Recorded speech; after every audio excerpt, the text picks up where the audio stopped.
যদি আপনাদের social marriage হয়েছে কিন্তু রেজিস্ট্রি ম্যারেজ হয়নি, তাহলে কি আপনাদের বিয়েটা ভারতীয় আইন অনুসারে বৈধ? অবশ্যই বৈধ।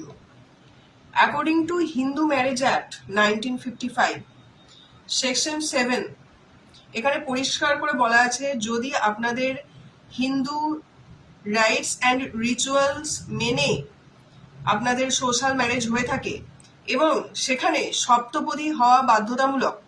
সপ্তপদী মানে ওই 7টা ফুট স্টেপস একসঙ্গে ব্রাইড এবং ব্রাইডগ্রুমকে ফেলতে হয়, সেই রিচুয়াল যদি সম্পন্ন হয়ে থাকে তাহলে অবশ্যই আপনাদের বিয়েটা ভারতীয় আইন অনুসারে বৈধ এবং আইনত বলে ধরে নেওয়া হবে।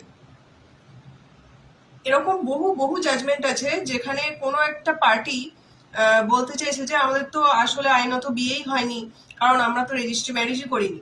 কিন্তু এই ধারণাটা একদম ভুল।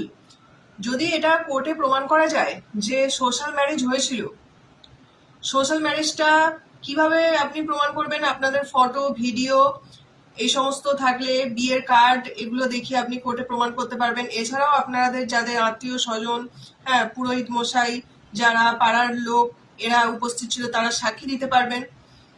বলে আপনি যদি কোর্টে প্রমাণ করতে পারেন যে হিন্দু রীতিনীতি অনুযায়ী আপনারা বিবাহটা সম্পন্ন করেছেন, তাহলে কোর্ট আপনাদের বিয়েটাকে বৈধ এবং আইনতভাবে স্বীকৃতি দিতে বাধ্য এবং এখানে কোনো রকম কোনো সন্দেহের অবকাশ নেই।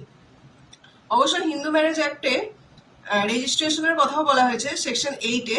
যদি আপনাদের দুজনের স্বেচ্ছায় আপনারা লিখিতভাবে রেজিস্ট্রি ম্যারেজ করতে চান, তাহলে যে ম্যারেজ রেজিস্ট্রি আছে তার কাছে আবেদন করতে হবে এবং তিনি পর্যাপ্ত এভিডেন্স নিয়ে, পর্যাপ্ত ইন্সপেকশন করে আপনি তার কাছে আপনার ম্যারেজটি রেজিস্টার করতে পারবেন।